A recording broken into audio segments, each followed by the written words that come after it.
Hello, everyone. Welcome to LitChats. My name is Amber Peterson, and I am the Chief Program Officer for LitWorld. Today, I have the absolute pleasure and privilege of sitting down with the person who started LitWorld and makes everything that we do possible. So if you're listening to this conversation, you probably already know that LitWorld is a nonprofit that works in partnership with phenomenal community-based organizations around the world.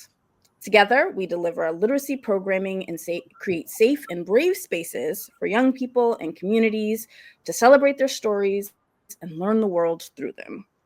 LitWorld was founded in 2007 by the extraordinary woman sharing the screen with me today. She has recently returned to LitWorld as Executive Director. Please join me in welcoming the incomparable Pam Allyn. Thank you, Amber. I'm so happy to be here with you and also with you in the journey of literacy all the way. So thanks for hosting and for everything that you do to bring the power of stories to so many children around the world. We are thrilled to have you back at the helm after so many years. You know, we've talked a lot about the significance of the number 7 recently. You know, LitWorld was founded in 2007. You served as executive director until 2017, which was 7-ish years ago. And now you're back. And of course, we have the LitWorld 7 Strengths, which underpins all of our work. So 7 is clearly an important number for us. So it's magical. It really is. You cannot deny it. That is like every time we think of all the ways 7 has influenced or just keeps coming back as our touchstone number, we just start screaming. You know, we just think it's so awesome. And it's happened a strange number of times. Completely agree. Like I didn't even realize it when I came back, you know, when I was invited back and I was like, wait a minute. It's been 7 years. That's amazing. How could I not be back? Like, this is the perfect moment. So I just love it. I love it. I think it's real and I think it's cosmic. And I think that's one of the great things about LitWorld. There's always so many lucky happenstances that happen for us that are also not just luck, but hard work. And so we'll take it. We like that. Absolutely. Absolutely. 7 is, I think, supposed to be a lucky number anyway. So it works. Yeah.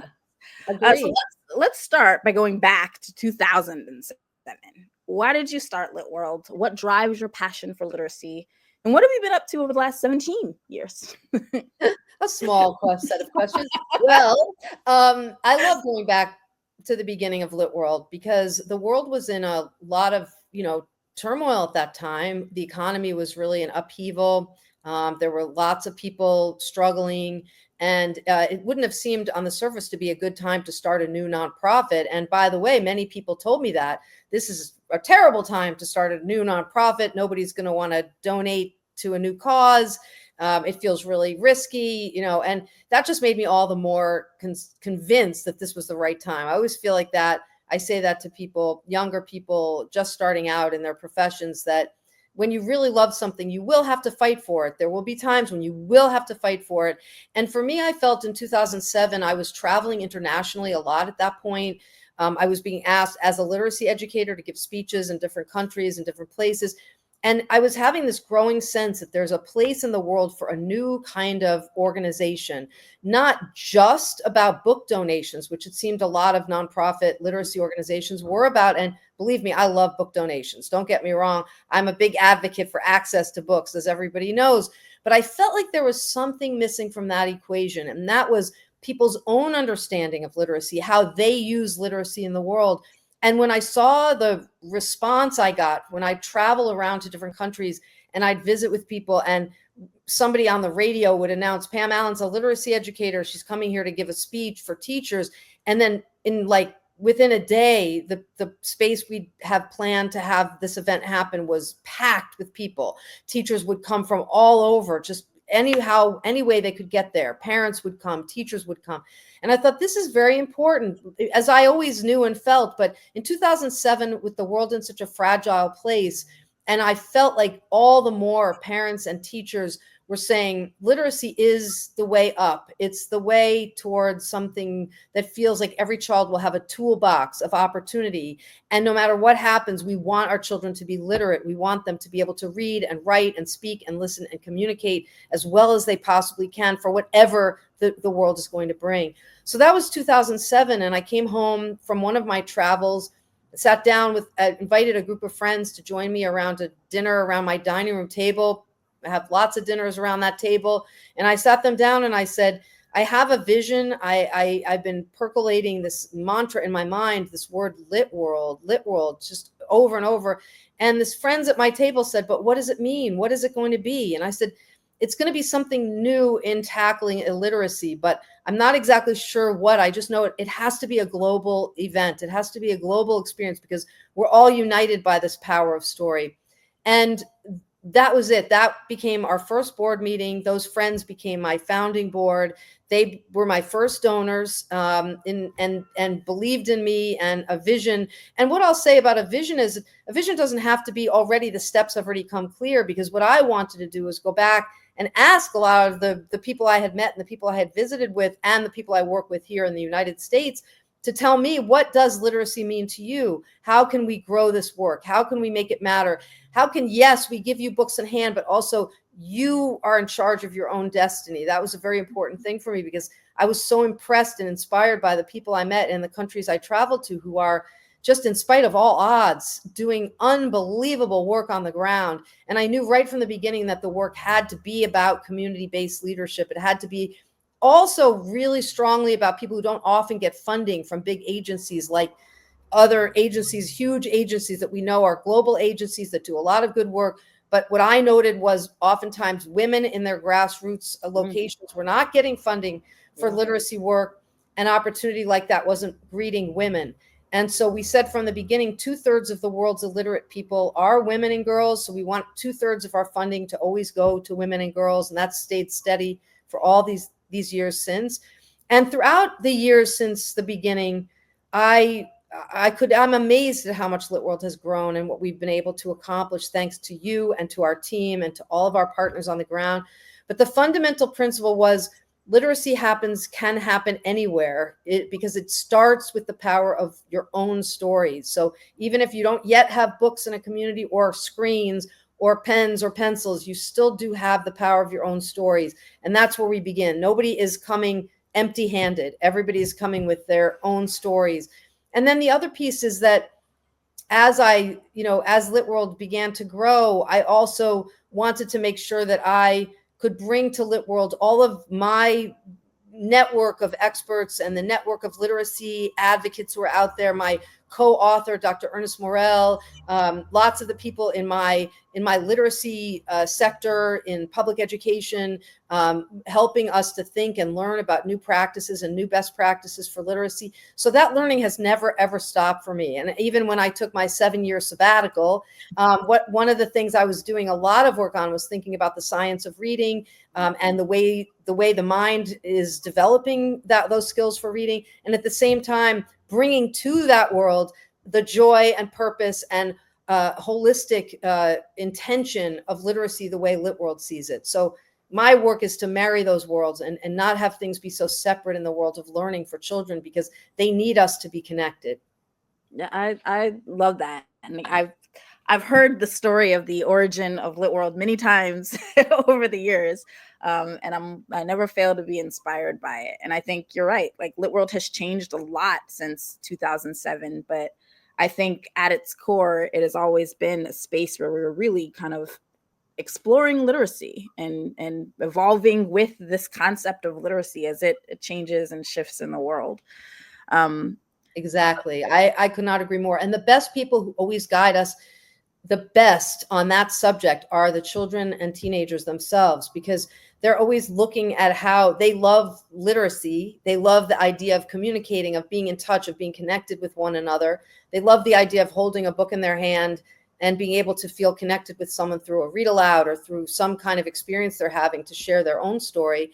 And I feel like they've never failed to show us that literacy is humankind's greatest innovation. It's not a tool, a technology. It's not a ballpoint pen. It's not It's not anything material. It's actually literacy itself is humankind's greatest and most singular innovation. And that's really the purpose of LitWorld is, I think, to protect that innovation, because it's also not only what makes us smart and knowledgeable and helps us advance medicine and helps us advance all kinds of different inventions and things that people do in the world, but literacy is also what happens to the human heart. It's what we do to become more connected with others and more able to express love to other people. And I would never, ever diminish that at LitWorld, because at the end of our lives, that is what matters. You know, how we loved each other, how we took care of each other.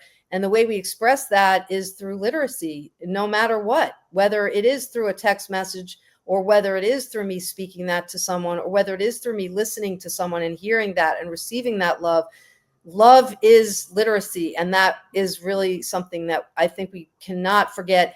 And I think what LitWorld holds everyone accountable for. You know, we can teach a lot of things, but love has to be right there at the center. I love that. And I agree with it wholeheartedly. There's a picture that has come to be rather iconic at LitWorld, and I really love this picture. I think there's so much history and ethos that's represented here. Can you tell us the story behind this picture? Yes, Amber, I agree. I love this picture too, and I do think it's a really important anchor photo for LitWorld. It's, you know, if anyone ever kind of has a moment of feeling vulnerable or feeling like, can we do this work? It's such important, big work, and it's hard work, is to just sit with this picture and meditate on it. And for those of you who are just getting to know LitWorld for the first time, having the experience of looking at this image and having me tell you that story, I think can be helpful. I met this little girl when I was in Liberia at the very beginning of LitWorld. LitWorld was just starting out at that time. And I had been invited to Liberia to speak with women who were working, both female teachers in the schools and also women moms who were in the marketplace, were interested in how to do early childhood literacy with their children, even as they had to accompany them to work in the marketplace. In this case, we were at a school and I was doing a teacher training, and I had given the children, just because they heard that I was there, there was a visitor, the schoolyard, the children just came from everywhere. And there were just hundreds of children in the schoolyard. And I was in there inside the schools, supposed to be doing a professional development experience, but my heart was going outside. So I went outside and I handed out, I had in my suitcase Post-its and pens, and I gave them to all the children, and including this amazing little girl who was there. She was probably about 8 years old, I would guess to say. And I went back in and I did my professional development, and I looked, and there she was peeping in at me through there was no glass, just an open window, but she was just peeping in, watching, observing, watching with her wise and thoughtful eyes and her radiant spirit. And as she was watching, she and I continued to kind of commune with each other throughout that whole period. And then later I came outside and I saw a crowd of children sitting around in a circle. And there she was, a little teacher, teaching the children, teaching them all what she was experiencing from me. And I had was doing a lot of action, a lot of active literacy work with the teachers. So she was doing exactly that, singing and moving around and having them write things on their Post-its. And now it was just amazing to me, because I thought that's the future of Liberia. You know, a woman president had just been, Ellen Sirleaf Johnson, one of my great heroes, had just been elected. I had the privilege of meeting her. So I had met her the day before that day that I met this little girl. And these were perhaps two of the greatest women I've ever met, little girls and women. And watching this little girl that day, I thought, wow, she's the future of Liberia. She is going to be, you know, she's a leader. She's a natural born leader. When I came back, I think less than a year later, and I asked if we could see her, this little girl, the teacher sadly told me that she had dropped out of school soon after that Lots of girls at that point were still dropping out of school. School fees were high. Parents really couldn't afford this. If they had an option of one child versus another to go to school, they would always choose the boy, which is why you'd see a lot more boys in schools around the world. And I was brokenhearted. I asked everybody if we could try to find her. The teachers really tried to find her. The director of the program we were partnering with tried to find her. There was really no way of locating her. We did not know where in the country, even though it's a small country, where the parents had gone or what had happened to her. And I've always remembered that ever since, that here in our little girl is both the hope and the promise of education, of literacy, and also the danger of what happens when we lose ground, when we lose sight, when we lose track, when we're not making space for young girls, for anybody who feels marginalized in the world of learning and education, and what she could have been, who she could have been today. That was many years ago. And that when I think about it now, I pray that she's grown up and still perhaps keeps that day as much in her heart as I keep in mine. But I also know with my heart too, that there is a lot of inequity in the world, and a lot of that is caused by that literacy gap. And the fact that she may never have had the chance to finish learning how to read and write might mean her lifespan is shortened. Her chances of being economically independent, almost non-existent. Her chances of not being able to make her own medical decisions, much more heightened. There's a lot of relationship from literacy and illiteracy to overall health and well-being, not only of an individual, but of a whole society. The economic success of a country really depends on people having literacy and having access to it. So she stands both as an inspiration to us and as a caution that if we don't invest in literacy and in what literacy means to us these days and in the future going forward, we all lose. We all lose because she's lost. And that first and foremost is about her, but secondly, it's about her community. And third, it's about the world. That what Ernest and I always say about the self, the community, and the world, that's all in her eyes. I think that's such a powerful story. And I do hope she knows somehow how much she has inspired, like the same work that we hope for her, we've been able to make sure is happening for other little kids in so many different parts of the world. So that's right. Reaction that keeps going forward. That's a beautiful way to look at it, Amber. I love that. I hope she knows how many children she has impacted, because we're, I think, a lot more tireless in the work having her as our beacon. Absolutely. Shifting gears slightly, we've been having a lot of conversations since you've returned about literacy and the ways that literacy has evolved. And we've been embracing a more inclusive concept of literacy, one that includes areas like financial literacy and social media literacy, and of course, the science of reading. Can we take a minute to dive a little deeper into those literacies? Why are those the literacies that we're focusing on right now? Well, I think it's just as we said earlier, that if humankind's greatest innovation is literacy itself, then the definition of literacy has to keep evolving. We can't stay in one place in that conversation either. And so when I came back to LitWorld, my real vision for this next chapter for us is, as we look ahead, as we look forward, I want LitWorld to serve as a guide for how we think about literacy in the new era. And as we started to do that, and we listened to our partners and we listened to children, as we always do, I always, want us to always do that first, and thinking about what for them is resonating, what's on their minds, what feels most important as they are entering this new world. And the definition that was always kind of the prominent definition of literacy was always reading, writing, speaking, and listening. That was how we always defined it. But in these days, in this world, in this coming era, that's a little bit of a narrow place to be. Literacy is so much more expansive and in a way, like so much more exciting, that even if, what I love about expanding our definition and innovating the definition is that we continue to make literacy a priority for the world, because it really needs to be.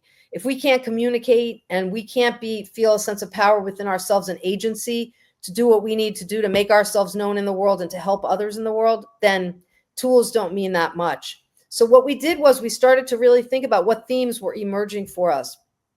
And these categories of literacy kept rising to the fore. So these are the three areas of the new literacies that we're focused on for this year of 2025 and 26. And the focus is around, number one, around the science of reading literacies. So that idea of what are the early ways that a young child's brain is developing towards how one hears sounds and letters to compose that mysterious idea of language. Instead of saying we're going to just hope for the best and hope that children will learn to read and write, we're actually really looking at some of the science around the way a brain develops around hearing those sounds and letters and how those things confluence. So that's one. The second new literacy, although in a certain way, everything I'm going to say is new and old, always at the same time, is that has always been important to us. The teaching of listening for language, of the phonics skills that our children learn, all of that, those are techniques. They've been obviously historic and around for years and years. The reason I see them as part of the new literacies is that I want to know what those science of reading techniques are going to mean for people who around the world are saying to us, yes, I want to learn to read and write, and I want to really learn and understand English. I really want to know. This language is all across the world. And for better or worse, it's a complicated language. And I want to be part of that discourse. You know, AI can do a lot for us, and it can translate on our apps, and it can translate on Google and on our and text messaging and all of that. But to own language, to seize it, to get to know it, for me, I think about two languages I'm always practicing: Spanish and American Sign Language.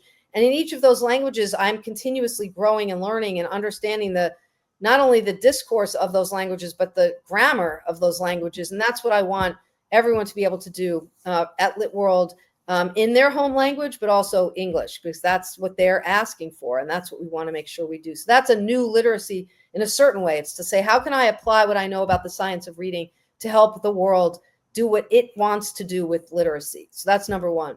Number two is financial literacy. You know, when people used to talk about financial literacy, they would kind of use that word literacy very loosely, like it wasn't really about literacy. It was really more about, I'm going to keep my bank account. I'm going to get pretty good at saving money. I'm really talking about literacy. I'm really talking about how you tell the story of yourself as someone who saves money, spends money, earns money, and shares money, and how you can become more powerful in the world for all those reasons. We notice, observe, research that, again, women and girls are the least likely to receive funding from funding institutions.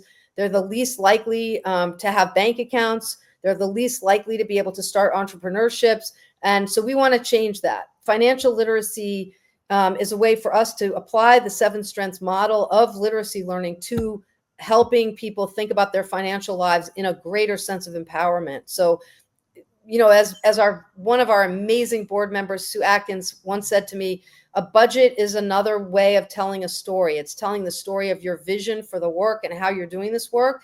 And so I've always kept that very close to me. The first time she asked me to write down, you know, tell me how much money do you have in the bank for LitWorld right now? And I wrote down the number on a napkin and I gave it to her.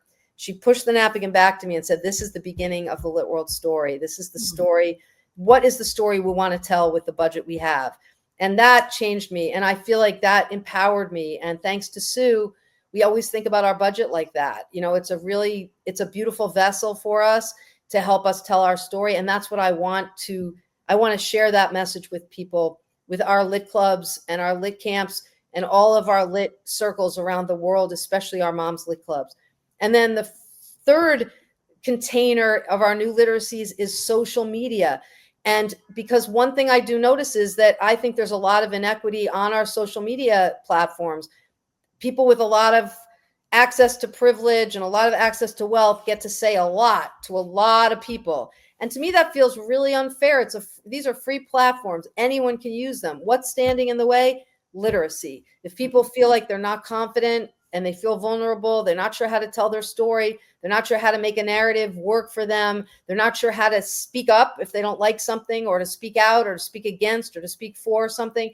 I want to help people do that. I know you, Amber, the two of us as a team, we both want that. All of us at LitWorld want that. We want social media to be another literacy tool that is actually really meaningful and purposeful to people we work with in our communities. So social media feels empowering and also feels like it creates a kind of way to make change, a way to raise money, a way to do lots of things to actually mobilize and enroll people like we've done with World Read Aloud Day.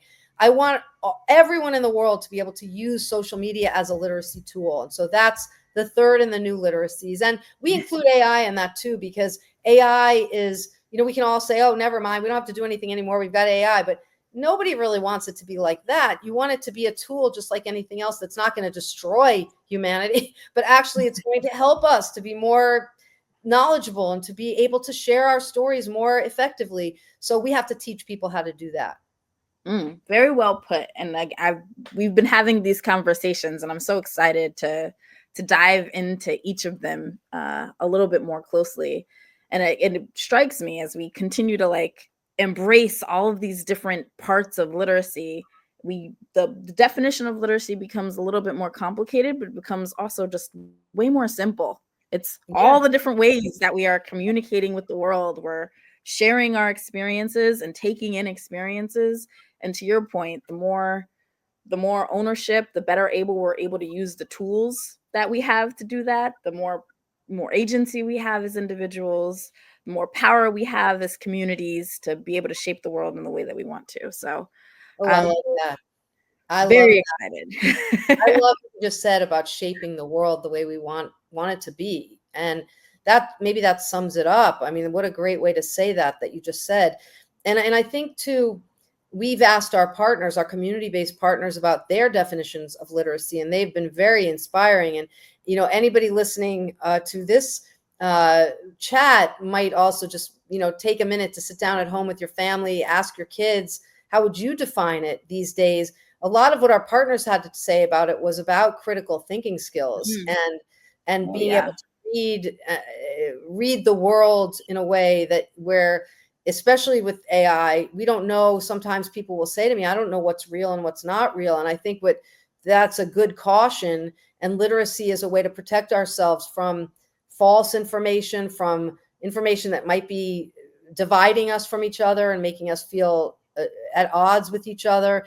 I think that critical thinking and reasoning skills are a really big, important part of the new literacies. Absolutely. Absolutely. One of the models for this new chapter of our work at LitWorld has been looking back, looking forward. And I think we're saying that by understanding our history and learning from those experiences, we can shape our future in powerful ways. And one of the first projects that we've unveiled with your return is the Memory Keepers Project. Can you share a little bit about what this is and why we're doing it? Well, I love our message about looking back, looking forward. I almost think if everyone woke up every morning and thought like that, took a meditative moment to think like that, it's so helpful, thinking about ourselves as much younger, a child, thinking about our child self versus our elder self. In the case of Memory Keepers, this idea started percolating within me when I knew that I was going to be coming back to LitWorld, and I was really savoring a lot of the stories that we have learned and listened to in the communities we serve, the communities we partner with, of the elders in the communities that we work with, and the trials and struggles and resilience of their lives, and those stories, how they have impacted and shaped us and shaped LitWorld. And then I thought about also the new generation and how powerful they are and how they tell stories so amazingly well, whether it's through social media or through any kind of ways of being in the world with one another. And I thought, could we make the connector for that looking back, looking forward be a new project called the Memory Keepers Project, where we invite our Lit Club members and really all people connected to LitWorld to be the receivers of story and the sharers of story in new ways. So I had this vision for this, and I shared it with one of our emeritus board members, Ellen Fredericks, and she said, in a moment after I shared this idea, she said, Memory Keepers. And I just love that, because I was hungering too for the memories of LitWorld that got us started in the first place, the memories of people in my own life who have influenced me and inspired me, and that I know, Amber, you have in your life and that our team has in their lives. And then also just the new generation standing and guiding with us, the new world. And so our vision for the Memory Keepers Project is that we're going to have workshops and modules where we're going to coach young people to be listeners of the elder stories and inhabit those stories, not just to receive them, to actually then retell those stories for a wider audience, so those stories don't get lost and don't get forgotten. I am so grateful when, Amber, you asked, tell us about the beginning of LitWorld. I love that. And I want that to be what the Memory Keepers Project is all about, where a Lit Club member can ask an elder in the community, tell me your story, Grandma. Tell me your story, Grandpa. And then not only they receive them, but then perhaps they act that story out. Perhaps they do a monologue. Perhaps they do a song. Perhaps they do an art installation around that story that that elder has shared. So those stories become more permanent thanks to the younger generation. This idea of receiving stories and then giving stories back. What a gift to the elder who gave the story in the first place, but also what a gift to the community to memorialize these stories. Absolutely. This is a really cool project, and already we've had so much interest and people really celebrating this idea that these memories are the way that we can just mark our experiences. And I think there's something so powerful about being able to archive those and say, like, this was my life, this was my experience, I was here, and I shifted the world in this way. I think it's so important for us to note that. And, you know, in communities where literacy wasn't the norm, that those stories are in such danger of being lost. And so especially now we have young people more literate and more able to write those stories down or record them, whether it's in a podcast or a video. They've got more technology tools and more access. We can make sure that stories don't get forgotten and don't get lost. And then for all of us, I mean, for me, I feel like when I hear stories of my ancestors who had to leave their countries in exile and travel to new countries as immigrants and did not have really anything more than the shirt on their back, as they say, it gives me resilience. Well, if they can do it, I can do it. And I think there's a lot of that in the Memory Keepers Project to say, if they can do it, we can do it. You know, they suffered a lot. They went through a lot. And look, they're resilient, they're hopeful, they're joyful. We can do this. And so I think storytelling is not just about an exchange or a transaction, but it's making me different to hear that story. I'm almost being rewired. You know, I'm not a victim. I'm not going to lose, you know, my fight to achieve my dream because I'm listening to someone who really walked some hard miles, and here they are. And so let's celebrate that. It's such a powerful way of gaining perspective and also just being able to put yourself into the chain of human existence. These are the things that were struggles before. This is my struggle, and I'm part of this longer chain of it. So I love that. I'm excited for that. Before we wrap up, I have one more fun question for you. We recently asked our partners this question at a webinar, and we received some very creative responses. So, if literacy were a superhero, what would its superpower be? I love that question. I love when talking with kids about superpowers, because they always have such imaginative thoughts and their minds are so able to go so high. So with that, I'll be inspired. I was in a school yesterday listening to children talking about things they wish they could do. So I'm going to be inspired by that to say that for me, literacy, if it were exemplified as a superpower, it would be flight. It would be to fly. And to have wings, as one little girl said to me yesterday. I love the idea of literacy it has wings. You know, it's the other day I was traveling and I saw a red-tailed hawk flying over my head, and I just thought, what an unbelievable natural creation that there's such a thing as this beautiful hawk that can fly across the sky so proudly and strongly like that. So I think that the superpower is already in nature, but I would say flying is a superpower that literacy gives us It helps us move beyond when you get immersed in difficulty and get stuck in sort of slow moving processes. Literacy helps us fly above it, whether it's by reflecting and recording our dreams and visions. And also literacy is flight. It's a way of sort of moving around the world quickly. And that's what wings help us to, that red-tailed hawk, to be able to do. That idea of flight. Literacy helps us to meet people where they're at, to be with them in their own journey, and to also to find our kindred spirits wherever we go. So I would say flying. Beautifully put, and I love that. Where I'm excited to collect all of these images, and somehow we'll do something with them. But I love it. I love that, Amber. Let's do it. That's a great idea. Yeah, well, absolutely. Pam, thank you so much for joining me on this Lit Chat. On behalf of the entire LitWorld team and of course our global community, we're so thankful to have you back. You are a brilliant, creative, incredible force, and we have no doubt the future of LitWorld is very bright with you at the helm. Welcome back. To everyone who's listening, thank you so much for tuning in. Make sure to follow us on Facebook, Instagram, and X to stay up to date with all the amazing things we're doing, including the Memory Keepers Project. Visit us at litworld.org to learn more about our work and to donate if you would like. Thank you all again. Thank you, Pam. We'll see you all soon. Thank you, Amber. Thanks for everything you do. Thanks, everybody.